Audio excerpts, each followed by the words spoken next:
So hello everyone and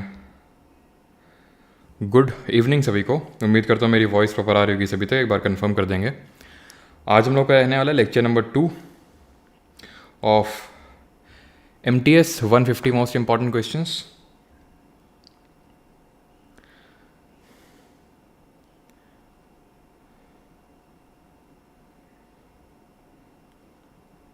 तो जो लोग भी MTS का एग्ज़ाम देने जा रहे हैं उनके लिए सेशंस काफ़ी इंपॉर्टेंट रहने वाले हैं। जितने भी 5 सेशंस होंगे, यूजुअली होता क्या है कि पहले सेशन में लोग आते हैं, फिर दूसरे में थोड़ा कम, फिर तीसरे में कम।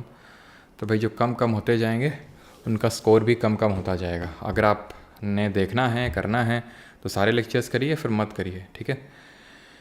क्योंकि आधा अधूरा ज्ञान जो है खतरनाक होता है, ऐसा आपने बचपन में सुना होगा, मैंने तो सुना था।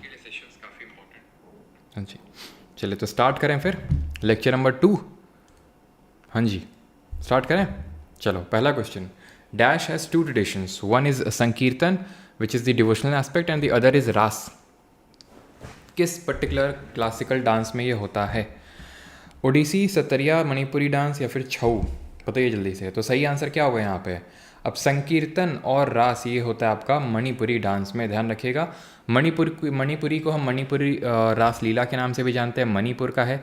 इसके एक्सपोनेंट कौन कौन से ये बताना है। और जागोई और चोलोम, हमने इसमें 2 फॉर्म्स पढ़ी हैं। इसमें से मैस्कुलिन एस्पेक्ट कौन दिखाता है ये बताएंगे। इसमें जो सिंबल करके इसमें यूज़ होता है, इंस्ट्रूमेंट्स जो होते हैं। और चोलोम को जो है हम पुंग चोलोम के नाम से भी जानते हैं, क्योंकि यहाँ पे जो पुंग करके एक म्यूज़िकल इंस्ट्रूमेंट है उसका यूज़ होता है यहाँ पे, ठीक है?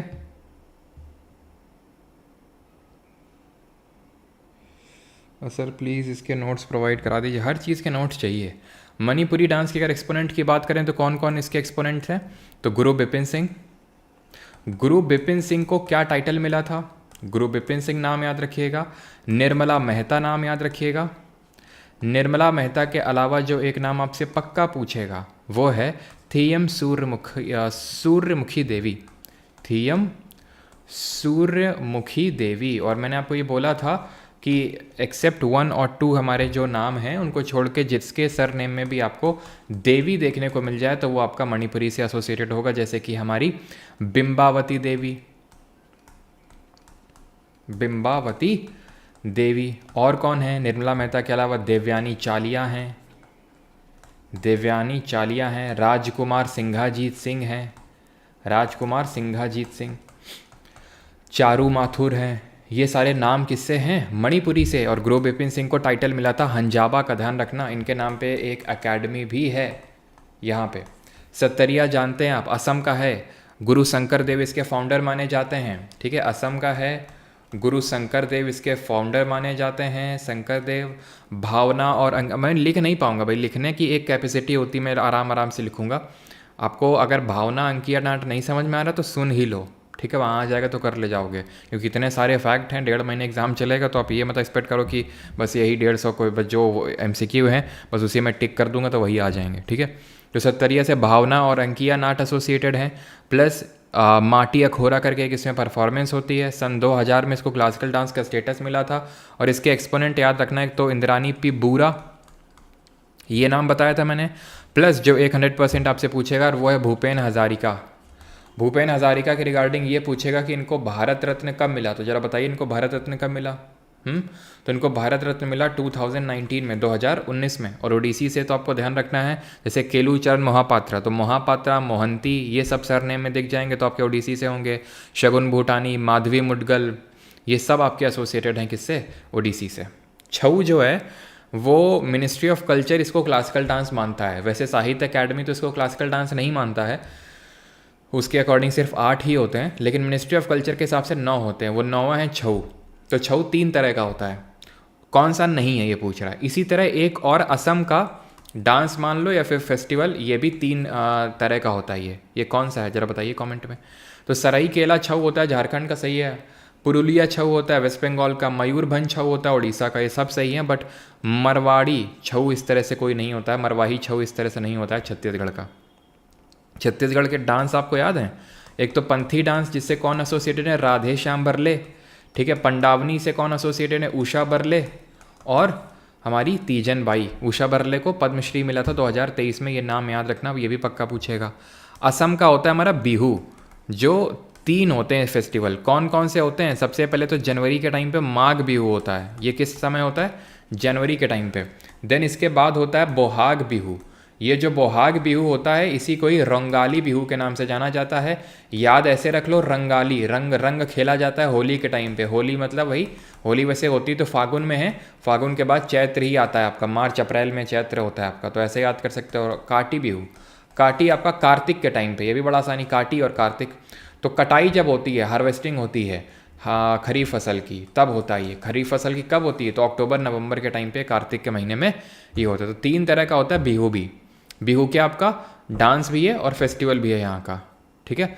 जोमल लोक जो फोक डांस है वो किस कम्युनिटी से एसोसिएटेड है? जोमल लोक, चाईमाल, जमतिया, लुशाई या फिर लेपचा?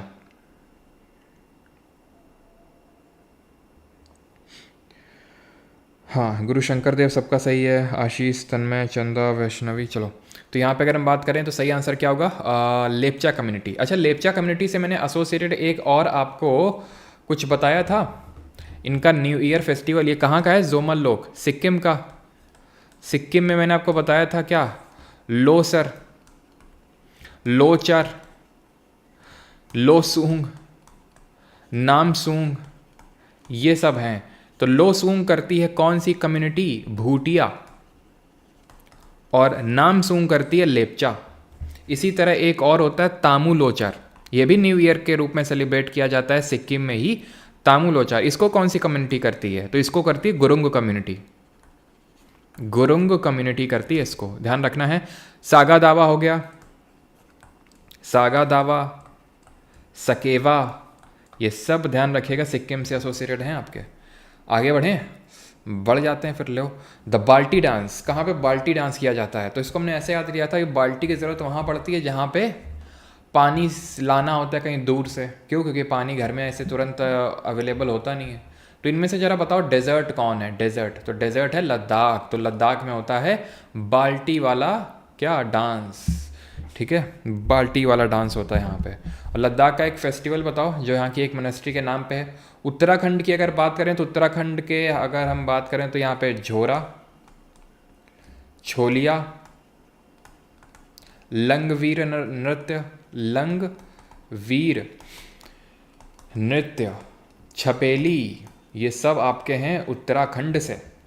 हिमाचल प्रदेश में भी यही झोरा झोला आपको देखने को मिलेंगे, जैसे यहाँ पे भी झोरा होता है क्योंकि हिमाचल प्रदेश बॉर्डरिंग है। तो इसको हमने ऐसे याद किया था, नाटा छोरा धमन, नाटा छोरा अमन है, ठीक है। तो नाटा से नाटी और छोरा से झोरा, जो आपका होता है उत्तराखंड में भी। और अमन से हो जाएगा धमन, ठीक है, कोई अमन यहाँ बुरा नहीं मानेंगे। और अमन से याद रहा, अमन सर आपके कल जो है कंप्यूटर का जो पीसी बैच है उसका आपका देने वाले हैं, मुझे पता है, मैंने आज का बोला था लेकिन आज अब ये वीडियो थोड़ा नहीं बन पाई, तो कल आपको मिल जाएगा वो, ठीक है। तो नाटी, झोरा, धमन, वो क्या है? वो जो है राक्षसों का चोला ओढ़ रखा है, तो राक्षस। और क्या है? उसने चोला ओढ़ रखा है तो चोलम्बम और डांगी, ठीक है। तो ये सारे कहाँ के? हिमाचल प्रदेश के। कश्मीर की अगर बात करें तो कैसे याद किए थे कि कश्मीर में जो है वो हैरिस रॉफ है ना, एक पाकिस्तान का बॉलर, वो क्या है कि वो भंड होके कूद रहा है। तो भंड पाथर, विकेट मिल गई है विराट कोहली की, इसलिए वो भंड होके कूद रहा है। तो कूद दांस, भंड पाथर और रॉफ कश्मीर के हैं ये, ठीक है।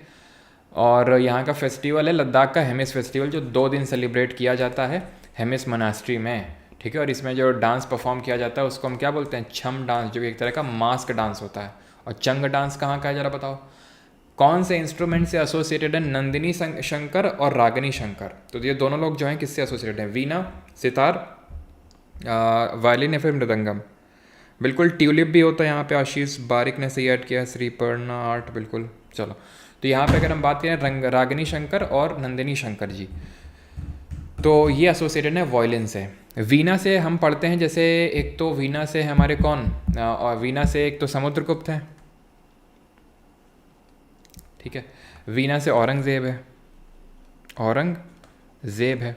वायलिन से अगर हम बात करेंगे तो TN कृष्णा, ठीक है। और हमारे इससे APJ अब्दुल कलाम जी भी हैं, ठीक है।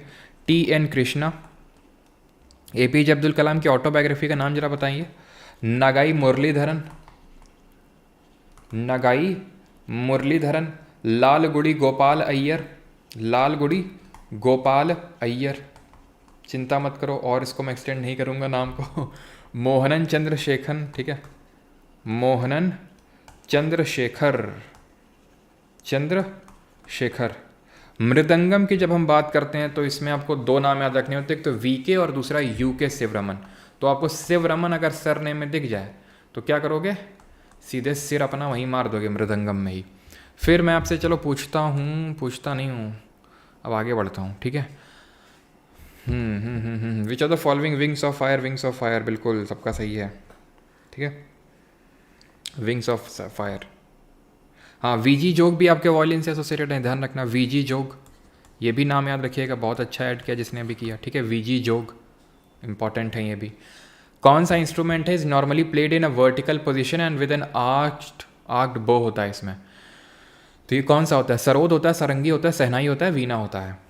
तो सहनाई तो यार सबको पता है, सहनाई इस तरह से होता है ना, सहनाई इस तरह से होती है हमारी, और इसमें छेद होते हैं, कितने छेद होते हैं, 7 होल्स होते हैं। कौन कौन इससे एसोसिएटेड है, एक तो हमारे पंडित भीमसेन, सॉरी पंडित भीमसेन जोशी बोल रहा हूँ, क्या नाम था यार, अरे कौन है, खान साहब अपने, एकदम से कभी कभी दिमाग चला जाता, मतलब नाम चला जाता है, कौन से खान साहब, बिस्मिल्लाह खान, ठीक है, बिस्मिल्लाह खान।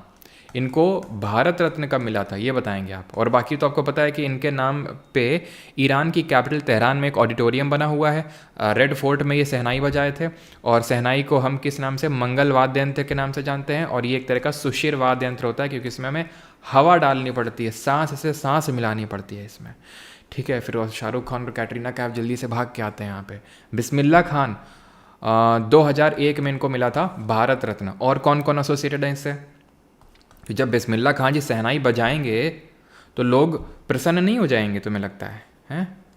इतनी बड़ी पर्सनालिटी अगर बजा रहे हैं तो लोग प्रसन्न हो जाएंगे, तो रघुनाथ प्रसन्न, और बल्ले बल्ले करेंगे तो एस बल्लेश हो गए, ठीक। सरोद की अगर बात करेंगे तो इसमें एक तो अलाउद्दीन खान, किस घराने के फाउंडर हैं बताओ जल्दी से। अलाउद्दीन खान मध्य प्रदेश का ये घराना है। हम जिससे कि हमारे पंडित रविशंकर जी बिलोंग करते हैं, जिससे कि हमारे अन्नपूर्णा देवी जी बिलोंग करती हैं, जिससे कि हमारे हरिप्रसाद चौरसिया जी बिलोंग करते हैं, जो फ्लूट बजाते हैं, हरिप्रसाद चौरसिया, वो भी इसी घराने से। कौन सा घराना है ये, है मैहर घराना, ठीक है, मध्य प्रदेश का। अमजद अली खान हो गए, और राजीव तारानाथ, राजीव तारानाथ। बात अगर करें हम किसकी, बात करें अगर हम सारंगी की, तो सारंगी में कौन कौन से मैंने आपको बताया था, सारंगी में, हाँ सारंगी में ऐसे याद किया था कि जो राम जी हैं वो सबरी के बेर खा रहे हैं, बूंद बूंद करके खा रहे हैं, बूंद बूंद करके खा रहे हैं। तो बूंद से बुंदू खान, सबरी से सबरी खान, और राम से क्या होगा, राम से मैंने क्या बताया था आपको, जल्दी से बताइए। और सारंगी की अगर बात करेंगे तो और कौन हो जाएंगे, अब्दुल लतीफ़ खान, अब्दुल लतीफ़ खान। और कौन हो जाएंगे इससे, सुल्तान खान हो जाएंगे, उस्ताद सुल्तान खान। और इससे हो जाएंगे पंडित राम नारायण, नारायण नारायण, ठीक है। वीणा की अगर बात करें तो वीणा से कौन, वीणा तो कहे तो भी देख लिए ना। आगे बढ़ते हैं। सरधना पशु मेला, ये कहाँ पे होता है, किस राज्य में इसको ऑर्गेनाइज किया जाता है, सरधना पशु मेला। इसी तरह हमारा एक होता है सूरज कुंड मेला, अभी मैंने रील भी डाली थी इस पर, है ना, सूरज कुंड मेला, ये कहाँ पे होता है। प्लस आपका सोनपुर, सोनपुर मेला कहाँ लगता है, सोनपुर फेस्टिवल। तो सरधना जो पशु मेला है, ध्यान रखना, उत्तर प्रदेश के मेरठ में लगता है, ठीक है, मेरठ में। सूरज कुंड ये लगता है आपका फरीदाबाद हरियाणा में, फरीदाबाद में लगता है। और सोनपुर जो कैटल फेयर है, it is the Asia's largest cattle fair, Asia का सबसे बड़ा पशु मेला है, ये लगता है बिहार में। बिहार में आपकी छठ पूजा होती है ना, छठ पूजा होती है। और बिहार में मैंने आपको और कौन कौन से जरा बताना फेस्टिवल बताए थे जो अभी रिसेंट में मैंने आपको रील डाली, तो उसमें कौन कौन से मैंने आपको फेस्टिवल बताए थे बिहार के। एक तो बिहुला बताया था मैंने आपको, याद आ रहा है, बिहुला, बिहुला यहीं का है आपका, बिहार का। Merdeka cup is associated with which sport, hockey, chess, cricket या फिर फुटबॉल, इस तरह का भी आपको क्वेश्चन देखने को मिलता है जहाँ से आपसे कप या फिर ट्रॉफी से एसोसिएटेड क्वेश्चन पूछता है। बिल्कुल सलहेश हो जाएगा यहाँ पे। पुष्कर मेला राजस्थान के अजमेर में लगता है, ये बात देखो किसने ऐड करी है, शिवांगी गुप्ता ने, बहुत अच्छे। पुष्कर जो फेस्टिवल है ये आपका राजस्थान के अजमेर में लगता है। जाट जाटिन, यस। समा चकेवा, बिल्कुल सही, सभी लोगों ने ऐड किया। समा चकेवा हो गया, जाट जाटिन हो गया। आगे बढ़ते हैं। मृदगा कप जो है इससे आपका एसोसिएटेड है फुटबॉल से। और कौन कौन से फुटबॉल से? एक तो रोवर्स कप, डूरंड कप, संतोष ट्रॉफी और BC Roy cup. BC Roy cup में मैक्सिमम एज कितनी होती है? हॉकी, तो हॉकी में आगा खां ले लो, हॉकी में रंगा स्वामी ले लो, ठीक है। और क्रिकेट में, क्रिकेट में दिलीप ट्रॉफी ले लो। अच्छा, एक क्वेश्चन पूछता हूँ चेस में तुम्हें, जो भी सीजल में पूछा गया 19 तारीख को। क्वेश्चन ये था कि कौन सा चेस में पीस होता है जो मतलब कि एक कॉलम पूरा चलता है, पूरा एक कॉलम ही कॉलम चलता है, रो इधर उधर नहीं चल पाता, वो सीधे ही चलता है, वो इधर उधर नहीं देख पाता, वो सीधे ही देख पाता है बस। कौन होता है वो? दिलीप ट्रॉफी हो गई, देवधर ट्रॉफी हो गई, ईरानी ट्रॉफी हो गई, ठीक है। दिलीप हो गई, देवधर हो गई, ईरानी हो गई, ये सब आपकी क्रिकेट से एसोसिएटेड हैं। रणजी हो गई, ठीक है। और ये ध्यान रखना कि हॉकी से आपकी और कौन कौन सी? सुल्तान अजलान शाह हो गई, ठीक है, जो मलेशिया में होती हैं दोनों कौन सी? एक तो सुल्तान अजलान शाह और दूसरी कौन सी है? दूसरी बताओ जल्दी से। ये भी मलेशिया में ही होती, सुल्तान अजलान शाह, और दूसरी कौन सी है? तो यहाँ पे मैंने आपसे सवाल पूछा था, ये एक ही मतलब सीधा चल सकता है पूरा कॉलम, इसको बोलते हैं रुख, हाथी बोलते हैं आई थिंक इसको हिंदी में। ये ध्यान रखना, जो पॉन होता है प्यादा, वो क्या करता है? पॉन जो होता है वो एक स्टेप इधर पे चल सकता है, मतलब शुरू में तो 2 स्टेप चल सकता है आगे, लेकिन नॉर्मली एक स्टेप आगे चल सकता है खेल में। जो राजा होता है वो भी एक स्टेप चल सकता है, लेकिन वो चारों डायरेक्शन में, इधर उधर इधर ही है, ठीक। देन अगर बात करें जो घोड़ा होता है, घोड़ा बोले तो नाइट बोलते हैं उसको हिंदी में, तो नाइट जो है एल शेप में चलता है, 2.5 हाथ जिसको बोलते हैं, ठीक है। तो ये चीज़ ध्यान रखना है, नंबर ऑफ पीसेस कितने होते हैं और ये चाहिए, ठीक है। तो यहाँ पे सुल्तान जौहर कप सही आंसर होगा, ठीक है, जौहर कप। ये चीज़ ध्यान रखनी है। चेस में नंबर ऑफ पीसेस ये सब डिस्कस कर चुके हैं पिछले लेक्चर में। गैम्बिट, स्टेलमेट, चेकमेट और ये सब जो टर्म्स हैं ये चेस से एसोसिएटेड हैं। और 32 पीस होते हैं टोटल, 16 एक के पास और 16 एक के पास, ठीक है। लेंथ ऑफ मेंस का कबड्डी कोर्ट का लेंथ कितना होता है? 10 होता है, 13 होता है, 17 होता है, फिर 15 होता है कबड्डी कोर्ट का लेंथ। तो जो कबड्डी होती है, पहले तो नंबर ऑफ प्लेयर बता दो और ये बता दो कि प्रो कबड्डी लीग का पहला संस्करण कब खेला गया था। लिख के ले लो, ना आ जाए किसी शिफ्ट में। ये प्रो कबड्डी का लीग का पहला संस्करण कब खेला गया था, 100% आएगा ये सवाल, ठीक है। तो यहाँ पे कबड्डी में पहली बात तो 7 प्लेयर होते हैं, ठीक, और फील्ड में, और इसमें 13/10 का होता है। तो क्या पूछ रहा है? लेंथ 13 होती है और विड्थ अगर पूछ लेगा तो 10 मीटर में, ये ध्यान रखना है। कबड्डी में टैकल पॉइंट क्या होता है? टैकल क्या होता है? रेडर कौन होता है? सुपर टैकल क्या होता है? रेडर। और सुपर टैकल क्या होता है? Super tackle. तो देखो, जैसे आपने देखा होगा एक बंदा आता है कबड्डी कबड्डी कबड्डी कबड्डी कबड्डी ऐसे बोलता रहता है, और यहाँ पे उसको पकड़ने के लिए कुछ खड़े रहते हैं ये लोग, ठीक है, निर्दयी लोग इसको बेचारे को पकड़ने के लिए खड़े रहते हैं। ये जो है इसको बोलते हैं रेडर।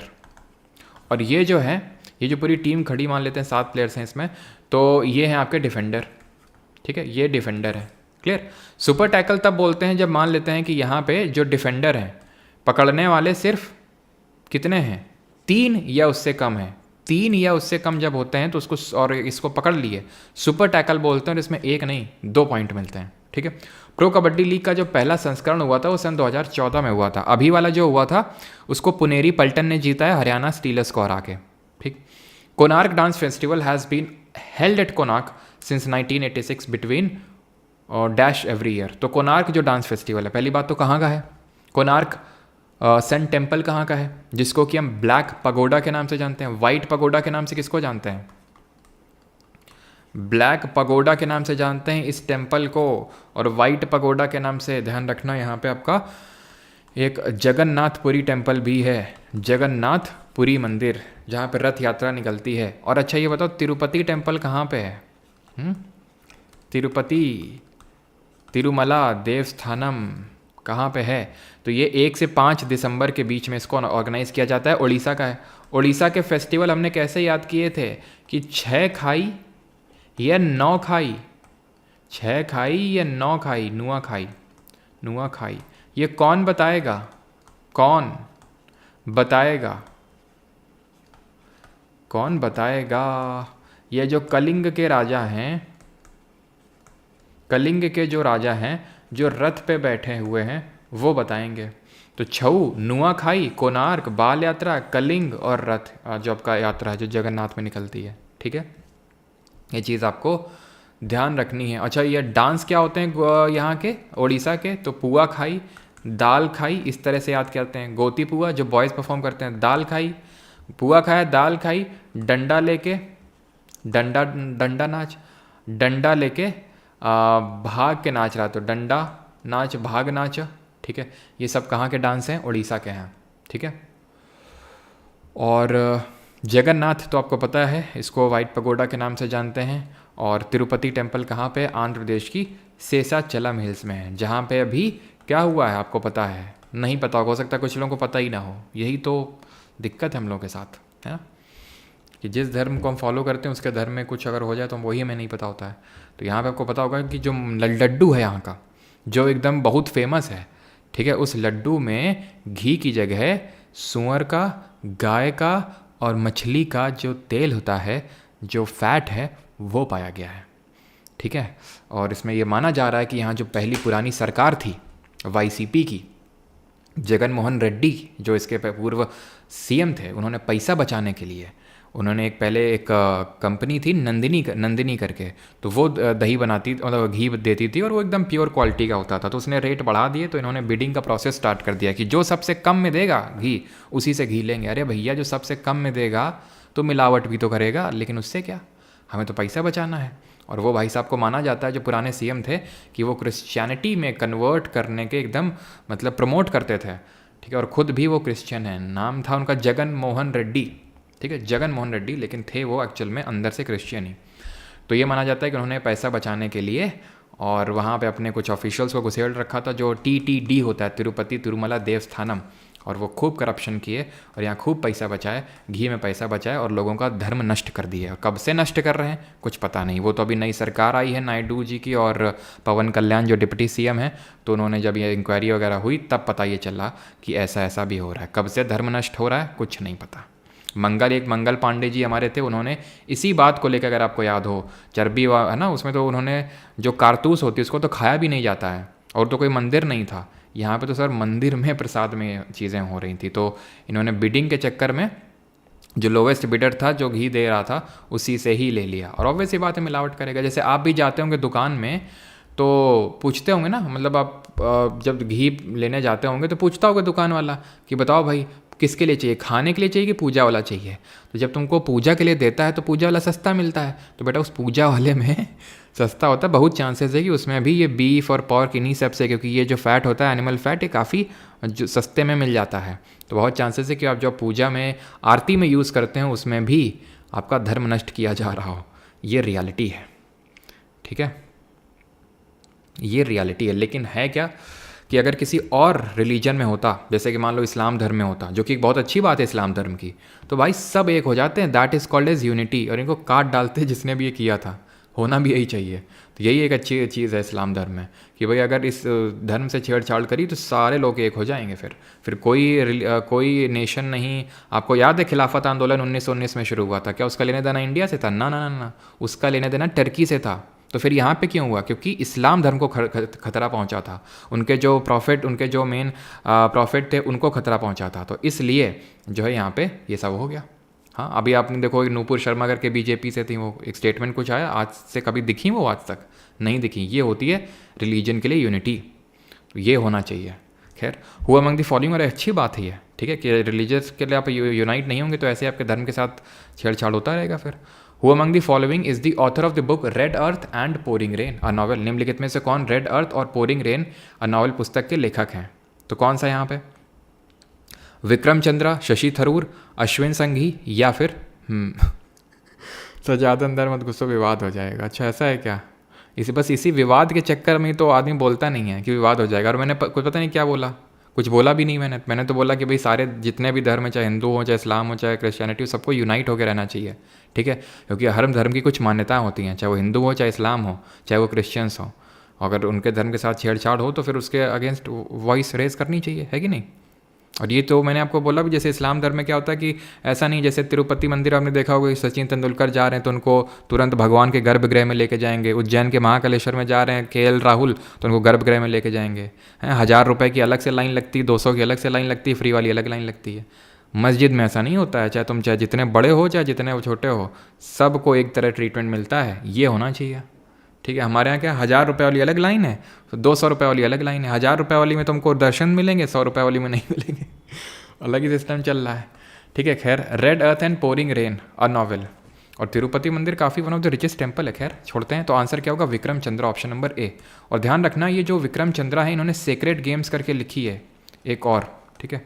सेक्रेड गेम्स ये काफ़ी इंपॉर्टेंट है, ये भी पूछ सकता है क्योंकि रिसेंट पूछा शशि थरूर के रिगार्डिंग, हम पिछले लेक्चर में देख चुके तो लिखेंगे नहीं। An era of darkness, why I am Hindu, Ambedkar a life, the great Indian novel, ये 4, और एन एरा ऑफ डार्कनेस तो आई थिंक बता दी होगी, तो 4 बहुत इंपॉर्टेंट है ये इनकी, ठीक है। और रस्किन बॉन्ड की कौन कौन सी है, तो रस्किन बॉन्ड की है, ध्यान रखना, द ब्लू अम्ब्रेला, ठीक है, the blue umbrella, the room on the roof, the room on the roof, The girl on the train, the girl on the train, angry river, angry river, road to Missouri, road to Missouri। ये सारी books लिखी हैं Ruskin bond ने। एक चलो मैं आपसे ऐसे पूछ लेता हूँ, मिडनाइट चिल्ड्रन किसने लिखी, पिछले लेक्चर मैंने आपको बताया है, who wrote the Midnights children, ये किसने लिखी। अगला क्वेश्चन है, विच is the oldest stupa of the Buddhist spirit, बौद्ध काल का सबसे पुराना स्तूप कौन सा है, यानी सबसे पहले कौन सा बना। धार्मिक के रिगार्डिंग ध्यान रखना, है सिलेंड्रिकल है, ये कोई डायरेक्ट क्वेश्चन पूछता है, सिलेंड्रिकल स्तूपा कौन है। स्तूपा आपको पता है बुद्ध जी की डेथ को सिंबलाइज करता है, इसका शेप पता होना चाहिए, अंड, इसको अंड बोलते हैं, हेमिस्फेरिकल डोम को अंड बोलते हैं। यहाँ पे होता है आपका हर्मिका, इसको बोलते हैं इसके ऊपर छत्र। तो ये सारा आपको पूरा टर्मिनोलॉजी पता होनी चाहिए कि छत्र होता है, ये हर्मिका होता है, ये अंड होता है, यहाँ पे जो गेटवे होते हैं उनको तोराना बोलते हैं, यहाँ पे जो प्रदक्षिणा पथ होता है उसको मेधी बोलते हैं, और ये जो इस तरह से होती है इनको वेदिका बोलते हैं। तो ये सब कुछ पता होना चाहिए।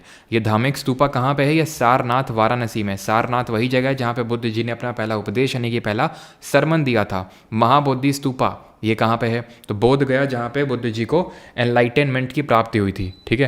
केसरिया स्तूपा ये भारत में सबसे बड़ा स्तूपा है, वैसे तो बोरोबुडुर स्तूपा है इंडोनेशिया में, लेकिन इंडिया में केसरिया स्तूपा जो कि बिहार में है ये सबसे बड़ा है। सांची स्तूपा सबसे पहले बना था, इसको अशोक के टाइम पे बनाया गया था, अशोक ने ही बनवाया था। और यहीं पे आपका कौन सा फेस्टिवल होता है, चेतियागिरी विहार फेस्टिवल। बुद्धा जी के 2 कौन से रेलिक्स को वर्शिप करने के लिए होता है, जो चेतियागिरी विहार फेस्टिवल होता है, बुद्ध जी के कौन से 2 डिसाइपल्स, तो ध्यान रखना, महामोगलेना और सरीपुत्ता, इन 2 डिसाइपल्स को वर्शिप करने के लिए सांची में चेतियागिरी विहार फेस्टिवल होता है मध्य प्रदेश में, ठीक है। और एक मैं आपसे क्वेश्चन पूछता हूँ, एंड दैट इज़ कि बाइलाकुप्पे मोनास्ट्री कहाँ पे है और शांति स्तूपा कहाँ पे है। शांति स्तूपा, तो ध्यान रखना, जो बाइलाकुप्पे मोनास्ट्री है वो आपकी कहाँ पे है, वो आंध्र प्रदेश में है बाइलाकुप्पे, जिस नेम ड्रोलिंग करके मोनास्ट्री उसको बोलते हैं, बाइलाकुप्पे सॉरी कर्नाटक में, और उसको नेम ड्रोलिंग के नाम से जानते हैं और गोल्डन टेम्पल के नाम से जानते हैं। शांति स्तूपा लद्दाख में है, कहाँ पे है, लद्दाख में। अगला सवाल है, विच of the following is the correct chronological order of early Turkish rulers ruled over Delhi from 1206 से 1290। किसने किसने रूल किया, बताइए जल्दी से। पीस पकौड़ा सबका सही है, विक्रम चंद्रा, मोपला रेबिलियन, ठीक है। चलो, तो यहाँ पे अगर हम बात करें 1206 से लेके 1290, तो ये हम बात कर रहे हैं स्लेव डायनेस्टी की, ठीक है। स्लेव डायनेस्टी की हम यहाँ पे बात कर रहे हैं। तो स्लेव डायनेस्टी या फिर मामलुक डायनेस्टी, इसको मामलुक डायनेस्टी के नाम से भी जानते हैं। मामलुक टाइप आर्किटेक्चर इन्होंने डेवलप किया था। तो सबसे पहले कौन आया था, तो सबसे पहले यहाँ पे आया था कुतुबुद्दीन ऐबक, 1206 से लेके 1210 तक, ठीक है। 1206 से लेके 1210 तक कुतुबुद्दीन ऐबक ने रूल किया। देन इसके बाद आया था इल्तुतमिश। इल्तुतमिश ने कब से कब तक रूल किया था, तो इसने 1210 से लेकर 1200 36 तक। इसकी बेटी आई थी रज़िया 36 से लेकर 40 तक, और भी लोग आए थे बीच में, लेकिन मेन रज़िया रही थी। और उसके बाद कौन आया था? उसके बाद आया था हमारा, कौन आया था? बलबन आया था। तो यहाँ पे आई थिंक ऑप्शन मिसिंग है, यहाँ पे बलबन कर लो, ठीक है, ऑप्शन नंबर ए मार्क कर लो। बलबन का जो रूल रहा था वो 1266 से लेके 1287 तक रहा था बलबन का रूल। किसने बोला था अपनी किताब तबाकत नसीरी में कि रज़िया ज़्यादा एबल थी इल्तुतमिश के बेटों के कंपैरिजन में? तबाकत नसीरी में किसने बोला था ये? तो ये बोला था मिनहाज सिराज ने। किसने? मिनहाज सिराज ने बोला था, ठीक है। और किसने तारीख़ फ़िरोज़ शाही में ये बोला था कि मोहम्मद बिन तुगलक जो था वो थोड़ा सा अच्छा रूलर नहीं था, क्योंकि उसने 2 गार्डनर्स लाधा और पीरा, वाइन डिस्टिलर को, कुक को हाई एडमिनिस्ट्रेटिव पोस्ट पे अपॉइंट कर दिया था। ऐसा किसने अपनी किताब तारीख़ फ़िरोज़ शाही में बोला था? और एक चीज़ चलो वो तो मैं फिर ज़्यादा नहीं पूछते हैं, बता ही देते हैं कि जो यहया बिन सिरहिंदी थी, यहया बिन सिरहिंदी जो लिखी गई थी बाई ज़ियाउद्दीन बरानी, उसमें बोला था यहया बिन सिरहिंदी ने, मतलब यहया बिन सिरहिंदी में बताया गया था कि किस तरह से जो सैयद डायनेस्टी के रूलर हैं वो प्रॉफिट मोहम्मद के डिसेंडेंट्स हैं, यानी कि प्रॉफिट मोहम्मद से अपने ओरिजिन को ट्रेस बैक करते हैं जो सैयद डायनेस्टी वाले हैं। और सैयद डायनेस्टी के अगर फाउंडर की बात करें तो वो कौन था? खिज्र खान था, ठीक है। आगे बढ़ें। तो तबाकत नसीरी किसने लिखी? मिनहाज सिराज। यहाँ पर लिख देता हूँ मैं जो मैंने बोला है, मिनहाज सिराज। और मैंने कौन से बोली थी? यहया बिन सिरहिंदी, या मतलब ये तो ऑथर का नाम है, सॉरी, यहया बिन जो सिरहिंदी है वो ऑथर का नाम है। और इसने लिखी थी तारीख़ मुबारक शाही, ध्यान रखना, ठीक है, तारीख़ मुबारक शाही लिखी थी इसने। और कौन सी बताई थी? तारीख़ फ़िरोज़ शाही, तारीख़ फ़िरोज़ शाही, ठीक है। खिज्र खान सबका सही है। ये किसने लिखी थी? ज़ियाउद्दीन बरानी। आगे बढ़ते हैं। Who among the following governor generals of Bengal outlawed the practice of sati? Canning, Cornwallis, Hastings या फिर बेंटिक? कैनिंग की अगर हम बात करेंगे तो इसके टाइम पे क्या हुआ था? इसी के टाइम पे हुआ था आपका 1857 का रिवोल्ट हुआ था और पहला वॉइसरॉय बना था यही। कॉर्नवालिस के टाइम पे आया था परमानेंट सेटलमेंट, जिसको कि हम ज़मींदारी सिस्टम के नाम से भी जानते हैं, परमानेंट सेटलमेंट या फिर ज़मींदारी के नाम से जानते हैं। और ये कब आया था, मतलब किस साल लाया गया था, कहाँ पे लाया गया था? वॉरेन हेस्टिंग के बारे में ये पढ़ते हैं कि 1772 में इसने बंगाल से जो डुअल गवर्नमेंट है उसको ख़त्म कर दिया था, ठीक है। और विलियम बेंटिक की अगर बात करें तो सती प्रथा लेके आया था।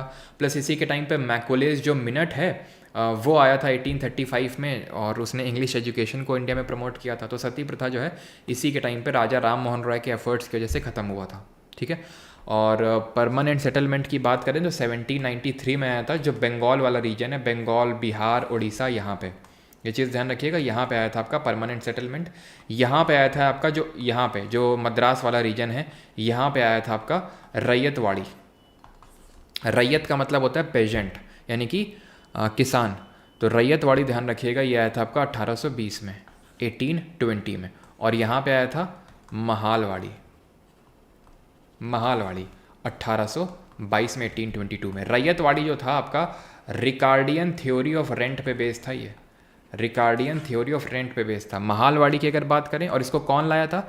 इसको लाए थे मुनरो और रीड, मद्रास वाले रीजन में, ठीक है, मुनरो और रीड। और 22 में लाए थे महाल का मतलब होता है ग्रुप ऑफ विलेजेस, और इसको विलियम बेंटिक। वो ऑप्शन में नहीं होगा तो Holt Mackenzie. Which of the following statement is not correct about DPSP? तो इनमें से DPSP के रिगार्डिंग कौन सा स्टेटमेंट सही नहीं है? तो DPSP में हमें क्या पता होना चाहिए कि पार्ट 4 ऑफ कॉन्स्टिट्यूशन में है, आयरलैंड से लिए हैं, वेलफेयर स्टेट बनाने की बात करता है, यानी लोक हितकारी राज्य जिसको बोलते हैं। अनुच्छेद जो 38 है ना, आर्टिकल 38, उसमें यही लिखा हुआ है कि वेलफेयर स्टेट बनाना है और इनइक्वालिटी को मिनिमाइज़ करना है इन income, status, facility and opportunity. तो वेलफेयर स्टेट बनाने की मांग करता है। प्लस DPSP को हम कराची का जो रेजोल्यूशन है उससे इसको ट्रेस बैक कर सकते हैं। It is inspired from the instrument of instructions instrument of instructions as contained in the Government of India Act 1935, 1935 का जो भारत सरकार अधिनियम है उसमें इंस्ट्रूमेंट ऑफ जो इंस्ट्रक्शंस था उससे इंस्पायर्ड है। डीपीएसपी की अगर बात करें तो ये आर्टिकल नंबर 36 से लेके 51 के बीच में दिया हुआ है। अब अगर हम बात करें एक एक करके तो to ensure the above mentioned employment and clean working environment for men and women and children, providing adequate means of livelihood for both men and women. तो इसको क्या बोलते हैं, provide adequate means of livelihood. ये कौन से article में है? 39। याद करो, मैंने आपको बताया था 39 में क्या है, LDC गोज टू PHC, एक लोअर डिवीजन क्लर्क है जो पब्लिक हेल्थ सेंटर में काम करता है। ठीक है, तो L से है लाइवलीहुड, D से है distribution of material resources, C से है कंसंट्रेशन ऑफ वेल्थ का प्रिवेंशन करना है, equal pay for equal work, health और चिल्ड्रेन। ये चीज़ हमने याद करी थी। तो ये लाइवलीहुड है, तो ये article number 39 sub clause A है। Ensuring equal remuneration for equal work only for main. अच्छा, तो ये गलत हो जाएगा आपका। It is equal remuneration for men and women, दोनों के लिए है। इसी को बोलते हैं equal pay for equal work, equal pay for equal work, यानी article number 39 sub clause D हो जाएगा ये। To reorganising the economic system to prevent concentration of wealth, concentration of wealth कहाँ पे? ये है, तो आर्टिकल 39 सब क्लॉज सी हो जाएगा ये। और ये क्या है, तो ये मैं भी बताते हैं हम क्या है। तो 40 में क्या दिया हुआ है? पंचायत बनानी है। 41 में क्या दिया हुआ है? Right to work, employment and public assistance in certain cases. 42 में क्या दिया हुआ है? और एक चीज़ 39A में क्या दिया हुआ है? ये दिया हुआ है free legal aid to the poor, free legal aid देनी है पुअर को। ये क्या है? पंचायत है। ये क्या है? अब नहीं पता तो उसको लिखो आप, ठीक है, मैं यहाँ पे लिखने वाला नहीं हूँ मैं। पंचायत हो गया। ये क्या है आपका? Right to work, employment and public assistance in certain cases. ये क्या है? 42। ये है आपका कि जो वर्किंग कंडीशन होनी चाहिए वो ह्यूमेन होनी चाहिए, और मैटरनिटी रिलीफ यानी मातृत्व जो आपकी छुट्टी होती है उसके बारे में भी इसी में लिखा हुआ है। तो मैटरनिटी रिलीफ मिलना चाहिए, और आपका जो वर्किंग कंडीशंस हैं वो सही होनी चाहिए। ठीक है, वर्किंग कंडीशंस, तो ये लिखा हुआ है। 43 में क्या लिखा हुआ है? 43 में लिखा हुआ है क्या? मैटरनिटी रिलीफ की भाई 40 में आपका हो गया पंचायत का गठन किया था उसने, फिर उसके बाद 41 में राइट टू वर्क दिलाया, और फिर वर्किंग कंडीशन दिलाई, और हाँ 43 में देन क्या था कि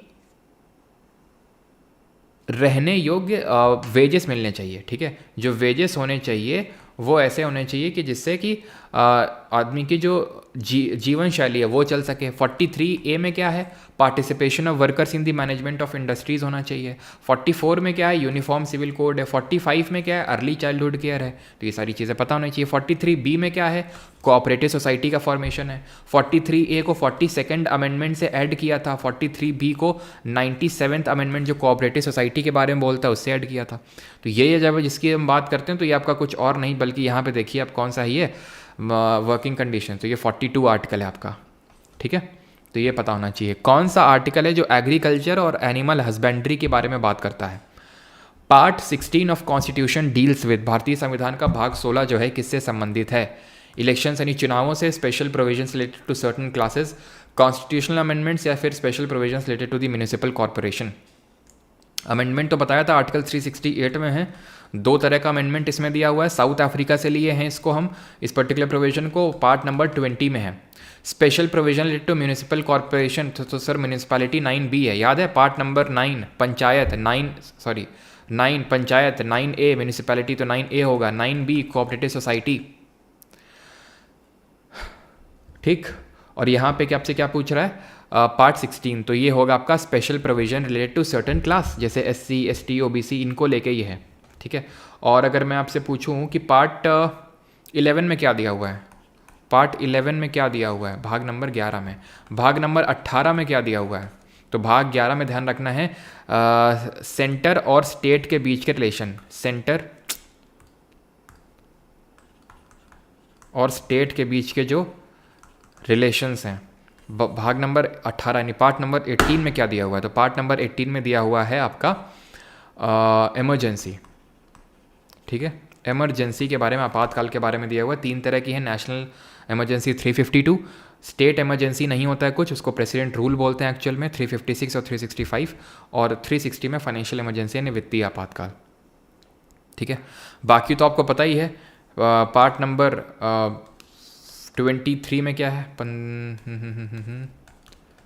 पार्ट नंबर, यहाँ पे मैं लिखता हूँ पार्ट नंबर 23 नहीं, पहले तो पार्ट नंबर 13 हो गया। इसमें क्या है, पार्ट नंबर 14 में क्या दिया हुआ है, पार्ट नंबर 14A में क्या दिया हुआ है, पार्ट नंबर 15 में क्या दिया हुआ है। तो 13 में दिया हुआ है पब्लिक सर्विस कमीशन, 14 में दिया हुआ है क्या क्या क्या क्या क्या ओके सॉरी पार्ट नंबर 14 में दिया हुआ है आपका public service commission, part number 14A में दिया हुआ है ट्रिब्यूनल्स, पार्ट नंबर 15 में दिया हुआ है इलेक्शन कमीशन के बारे में, इलेक्शन कमीशन ऑफ इंडिया के बारे में, ठीक है।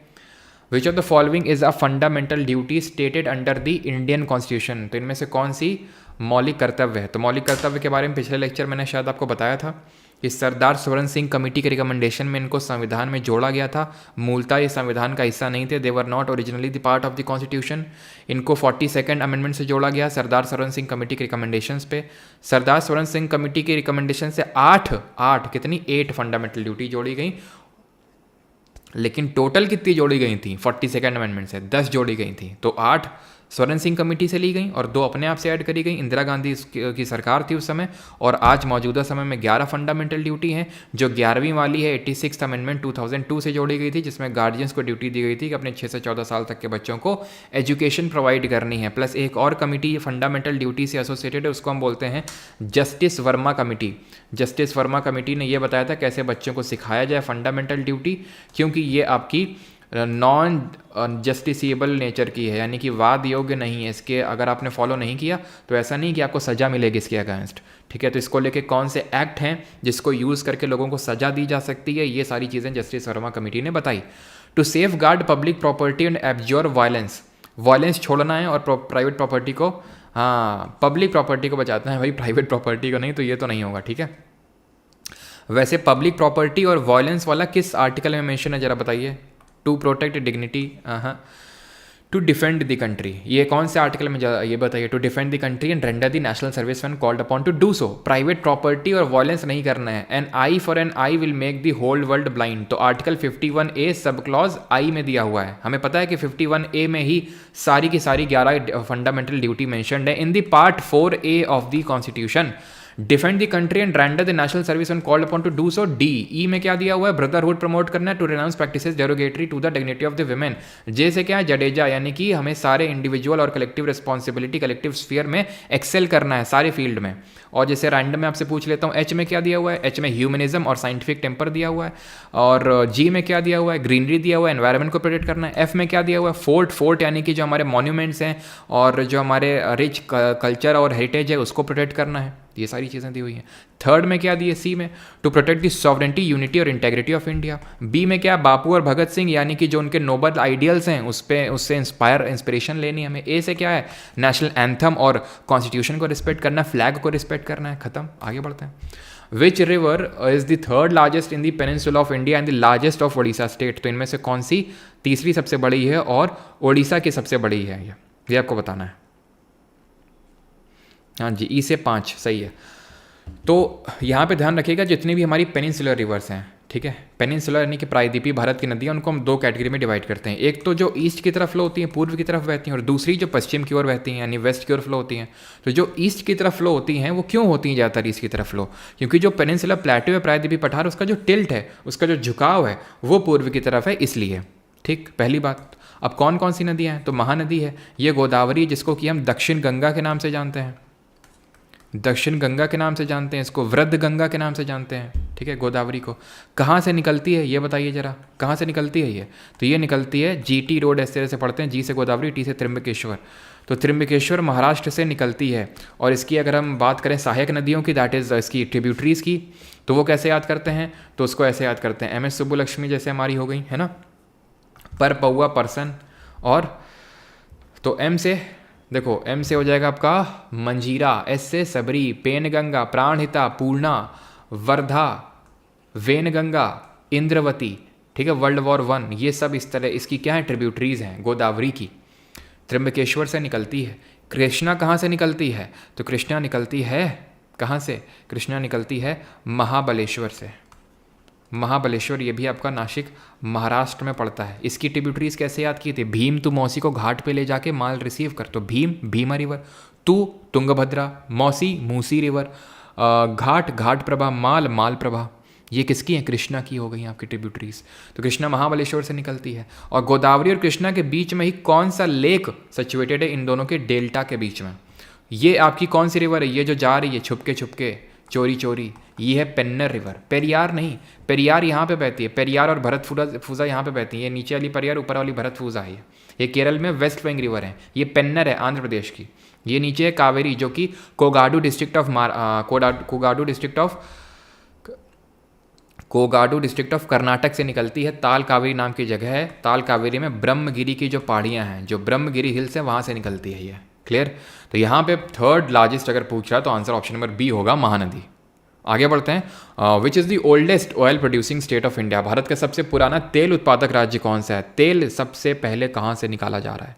गुजरात से, महाराष्ट्र से, असम से, या फिर तेलंगाना से? तो ये है हमारा असम, ऑप्शन नंबर सी। यहाँ की ओल्डेस्ट रिफाइनरी का नाम पता होना चाहिए, डिगबोई। और कौन कौन सी हैं यहाँ पे? नहर कटिया है, नहर कटिया। और कौन सी है? मोरान हुगरीजन, ठीक है, मोरन गैरिसन नहीं है ये, मोरान हुगरीजन है ये। नुमालीगढ़ भी यहीं पे है, ठीक है, नुमालीगढ़। और महाराष्ट्र में तो आपको पता है मुंबई हाई है। गुजरात में कौन सी है? गुजरात में आपकी जामनगर रिफाइनरी। और आप बताएंगे बीना रिफाइनरी कहाँ पे है? आप बताएंगे टाटी पाका कहाँ पे है? बरौनी कहाँ पे है? तो बीना, टाटी पाका और बरौनी। तो बीना है मध्य प्रदेश में, टाटी पाका है आंध्र प्रदेश में, और बरौनी है बिहार में। बरौनी और बिहार, ये दोनों ध्यान रखना है आपने। और टाटी पाका आंध्र प्रदेश में बता दिए। चलो आगे बढ़ते हैं। Which of the following is a rabi crop? इनमें से रबी फसल कौन सी है? ग्राउंड नट है, कॉटन है, मस्टर्ड है, या फिर जवार है? राबी फसल कौन सी होती हैं? जो सर्दियों के टाइम पे उगती हैं। इनकी बुआई होती है अक्टूबर नवंबर के टाइम पे, कटाई होती है अप्रैल के टाइम पे होती है कटाई, अप्रैल मई के टाइम पे। और राबी फसलों के लिए कौन सी रेनफॉल बहुत ही सूटेबल मानी जाती है? तो ग्राउंड नट, मूंगफली हो गई, कपास हो गई। तुम बताओ मूंगफली कब खाते हो? गर्मियों में खाते हो कि सर्दियों में? जल्दी से बताओ।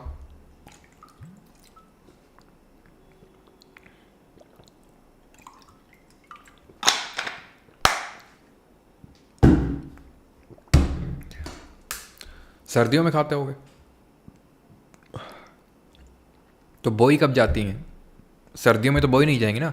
सर्दियों में अगर खाई जाती हैं तो गर्मियों में बोई जाएंगी, यानी खरीफ। कपास की ज़रूरत कब पड़ती है भाई? जब ठंडी होती तब ज़रूरत पड़ती कपास की, है ना, ऊनी कपड़े और सब। तो ये भी गर्मियों में उगाया जाएगा, खरीफ ये भी है। मस्टर्ड होता है आपका राबी। जवार ये भी खरीफ होता है। अच्छा ये बताओ, जो फॉडर क्रॉप्स होती हैं ये कैसी होती हैं? फॉडर जो चारा वाली होती हैं। तो राबी के लिए जो हमारी विंटर्स की रेनफॉल होती है, विंटर्स की रेनफॉल कहाँ से आती है? तो यहाँ पे मेडिटेरेनियन सी में टेम्परेट साइक्लोन्स ओरिजिनेट होते हैं, जिनको वेस्टर्न डिस्टर्बेंसेस बोलते हैं। इनको जो है अपर ट्रोपोस्फेयर में ब्लो होने वाली हाई स्पीड जो जेट स्ट्रीम्स हैं वो लेके आती हैं। बोलती हैं चलो भैया पाकिस्तान और इंडिया घुमा के लाते हैं तुमको। इनको मावट के नाम से जानते हैं। कहाँ पे? राजस्थान में, ठीक है। तो ये चीज़ पता होनी चाहिए। फॉडर क्रॉप जो होती हैं ज़ैद में आती हैं आपकी। ज़ैद जो शॉर्ट क्रॉपिंग सीजन होता है मई और जून का, जिसमें कि आपका ककड़ी, खीरा, ये सब उगाया जाता है सारी चीज़ें। राबी की अगर हम और बात करें तो राबी में आपका जो गेहूँ है दैट इज़ वीट आ जाता है। लिन सीड हो गया, रेप सीड हो गया, ये सारे जो होते हैं आपके एसोसिएटेड हैं राबी से। खरीफ से तो मैंने आपको बता ही दी है, ठीक है। खरीफ से आपका पैडी भी हो जाएगा, यानी कि धान। और पैडी की ही वैरायटी होती है, ध्यान रखना, औस, अमन और बोरो। कहाँ पे इनको ग्रो किया जाता है इन तीन वैरायटीज़ को? औस, अमन, बोरो, जो पैडी यानी धान की वैरायटीज़ हैं। What is a budget deficit? तो बजट घाटा क्या है? डेफिसिट क्या होता है? जहाँ पे आपकी इनकम कम हो, एक्सपेंडिचर्स यानी खर्चे ज़्यादा हों, आमदनी क्या बोलते हैं उसको आमदनी अठन्नी, खर्चा रुपया। इट इज़ द डेफिसिट का सिंपल सा एक्सप्लेनेशन। तो यहाँ पे गवर्नमेंट का जब रेवेन्यू कम हो और एक्सपेंडिचर ज़्यादा हो, तो इसको हम दो हेड्स में पढ़ते हैं। जो एनुअल फाइनेंशियल स्टेटमेंट होता है अंडर आर्टिकल नंबर 112, तो गवर्नमेंट को कितना पैसा आया और कितना पैसा गया, तो ये रेवेन्यू और कैपिटल वाले हेड में रख के इसको हम पढ़ लेते हैं। तो रेवेन्यू में दो तरह के रेवेन्यू होते हैं, ये ध्यान रखना। एक को बोलते हैं रेवेन्यू रेसीट और दूसरे को बोलते हैं रेवेन्यू एक्सपेंडिचर। दूसरा आता है कैपिटल रेसीट और कैपिटल एक्सपेंडिचर, खर्चा। अब रेवेन्यू रेसीट और कैपिटल एक्सपेंडिचर में क्या बताया था हमने, रेसीट में आते हैं तो टैक्स और नॉन टैक्स रेसीट, टैक्स और नॉन टैक्स का पैसा। नॉन टैक्स का पैसा जैसे कि अगर कोई ब्याज आ रहा है गवर्नमेंट को, इंटरेस्ट मिल रहा है तो वो आ जाएगा यहाँ पे। टैक्स में दो तरह के टैक्स होते हैं, एक तो प्रत्यक्ष कर दैट इज डायरेक्ट टैक्स, और दूसरा होता है इनडायरेक्ट टैक्स, प्रत्यक्ष और अप्रत्यक्ष कर। ठीक है, तो ये दो तरह के टैक्स होते हैं। एक्सपेंडिचर की अगर बात करेंगे तो इसमें सैलरी आ जाती हैं, वेजेस आ जाते हैं, ये सारे आ जाते हैं। जो आपको ब्याज भरना पड़ रहा है वो आ जाता है। कैपिटल कैपिटल एक्सपेंडिचर में जो डेवलपमेंटल एक्सपेंडिचर होता है, जिसको डेवलपमेंट में लगाया जा रहा है, डेवलपमेंट यानी कि कुछ विकास कार्य में लगाया जा रहा है, जैसे कि स्कूल की बिल्डिंग बनानी है, रोड बनानी है, हॉस्पिटल बनाना है, ये सब जो है आपके खर्चे कर रहे हैं। खर्चे तो हैं लेकिन ये अच्छे वाले खर्चे हैं, तो अच्छे वाले खर्चे कैपिटल एक्सपेंडिचर में आते हैं। मुझे पता है कुछ लोग भाग जाएंगे अभी, देखना तुम देखना अभी 100-200 लोग भाग जाएंगे अभी, क्योंकि उनको लगे ये क्या हो रहा है। और जब पेपर आएगा तो फिर वो है ना कि एग्ज़ाम हॉल से अभी बोलेंगे कि ये तो पेपर तो बहुत टफ आ गया, PYQ करवाते रह गए सर।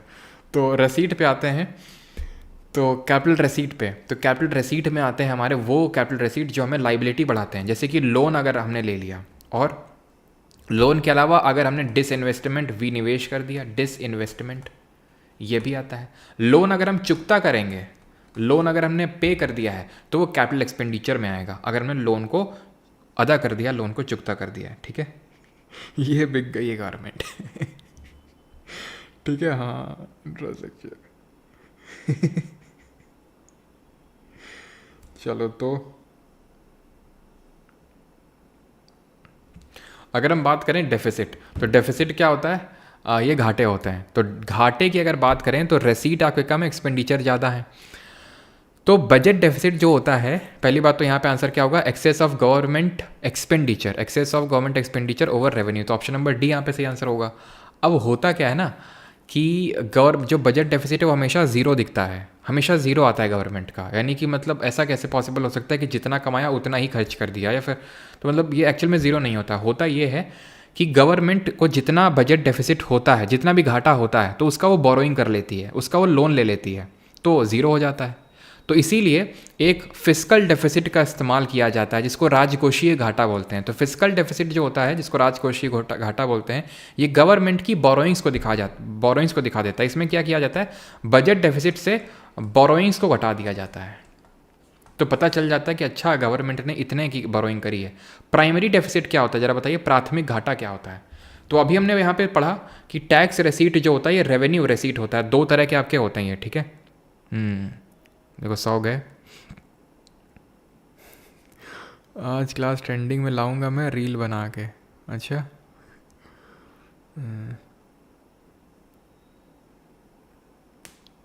चलो, तो यहाँ पे डायरेक्ट टैक्स और इनडायरेक्ट टैक्स, इसमें अंतर क्या होता है। देखिए यहाँ पे मैंने पहले पूछा क्या था आपसे क्वेश्चन, प्राइमरी डेफिसिट यानी प्राथमिक घाटा क्या होता है। तो प्राइमरी डेफिसिट होता है फिस्कल डेफिसिट में आप इंटरेस्ट पेमेंट को घटा दो, उसको बोलते हैं प्राइमरी डेफिसिट। अब दो तरह के टैक्स होते हैं, डायरेक्ट होता है और दूसरा इनडायरेक्ट टैक्स होता है। ठीक है, तो जो डायरेक्ट टैक्स होता है प्रत्यक्ष कर, ये गवर्नमेंट डायरेक्टली निकालती है जिससे लेना होता है, और आप इसको ट्रांसफ़र नहीं कर सकते हैं, पहली बात। ठीक है, और जो डायरेक्ट टैक्स होता है ये प्रोग्रेसिव नेचर का होता है, प्रोग्रेसिव नेचर का होता है। और एक चीज़ रट लो, क्योंकि अब समझा नहीं सकता यहाँ पे मैं, समझाने का टाइम जा चुका है, एंड दैट इज़ कि जो इसमें एवरेज, या फिर आप बोल सकते हैं इसमें जो मार्जिनल टैक्स रेट होता है, marginal tax rate is always greater than the average tax rate. ये ध्यान रखना डायरेक्ट टैक्स प्रत्यक्ष कर के केस में। इनडायरेक्ट जो टैक्स होता है, जैसे इसके एग्जांपल्स की अगर बात करेंगे तो वेल्थ टैक्स हो गया, गिफ्ट टैक्स हो गया, और कौन सा टैक्स हो गया, कॉरपोरेट टैक्स हो गया, जो बिजनेसेस को भरना पड़ता है। इनडायरेक्ट टैक्स में जीएसटी हो गया, गुड्स एंड सर्विसेज टैक्स, आपका एक्साइज ड्यूटी हो गया, कस्टम्स ड्यूटी हो गया, ये सारे टैक्स आते हैं इनडायरेक्ट में। ठीक, इनडायरेक्ट टैक्स जो होता है आपका प्रोपोर्शनल नेचर का होता है, ये इट इज़ अ नेचर, इसका नेचर क्या होता है, प्रोपोर्शनल नेचर। अब ये पेपर टैक्स दोनों ही होते हैं। ठीक है, इसका कोई ऑफिशियल ऐसा डेफिनेशन नहीं है, लेकिन ये माना जाता है कि जो पहले पेपर्स में पूरा पेपर वर्क होता था इनके लिए, तो उन्हीं को पेपर टैक्स बोला जाता है। तो ध्यान रखना, वेल्थ टैक्स और गिफ्ट टैक्स पेपर टैक्स होते हैं ये। फ्लेमिंग का जो लेफ्ट हैंड रूल है, इससे क्या कैलकुलेट करते हैं, फोर्स, करंट, मैग्नेटिक फील्ड, या फिर नन ऑफ दीज, किसी को कुछ कैलकुलेट नहीं करते हैं। तो जो फ्लेमिंग का जो हाथ था, लेफ्ट और राइट वाला, दोनों बड़े काम करते थे। तो फ्लेमिंग जी ने बोला कि कुछ इस तरह से अंगूठा, फोर फिंगर और मिडिल फिंगर को रखिए कि तीनों 90 डिग्री में हों, जैसे हमारे एक्स, वाई और जेड एक्सिस होते हैं। तो जो आपका अंगूठा होगा ना, वो आपका फोर्स को दिखाएगा या फिर मोशन को भी दिखा सकता है, ठीक है। बीच वाला जो है ये आपका मैग्नेटिक फील्ड को दिखाएगा, और ये वाला जो है करंट को। इसको हम कैसे याद करते हैं? फादर, मदर और चाइल्ड, ऐसे करके याद करते हैं। तो लेफ्ट हैंड रूल ध्यान रखना है, फोर्स बहुत लगाता है फ्लेमिंग का जो बायां वाला हाथ है। तो ये क्या है फोर्स? तो direction of force on a current carrying conductor. अगर एक करंट कैरिंग कंडक्टर, एक कंडक्टर जिसमें करंट मूव कर रहा है, उसको मैग्नेटिक फील्ड में लाएंगे तो उसमें धक्का लगेगा, फोर्स लगेगा, उसका डायरेक्शन क्या होगा वो फ्लेमिंग का लेफ्ट हैंड रूल बताता है। करंट किससे निकलता है? ये फ्लेमिंग के राइट हैंड रूल, फ्लेमिंग का राइट हैंड है। ध्यान रखना, एक राइट हैंड थंब रूल होता है, वो अलग होता है। उससे क्या निकालते हैं? जो राइट हैंड थंब रूल होता है, इससे क्या निकालते हैं? तो जो फ्लेमिंग का राइट हैंड रूल है, क्या लिख दिया मैंने? राइट हैंड रूल, ठीक है, फ्लेमिंग का राइट हैंड रूल। तो इससे निकालते हैं direction of induced current in a conductor, ठीक है, direction of induced current in a conductor. और वो कंडक्टर क्या है? जैसे उसको मैग्नेटिक फील्ड में, जैसे क्या है ना, एक कंडक्टर है, ठीक है, अगर उसको हम एक मैग्नेटिक फील्ड में लेके जाएंगे तो उसमें करंट दौड़ेगी, उसको वहीं रोक देंगे, कोई करंट नहीं दौड़ेगी। क्यों? क्योंकि एक चेंज इन मैग्नेटिक फील्ड चाहिए होता है करंट को दौड़ाने के लिए।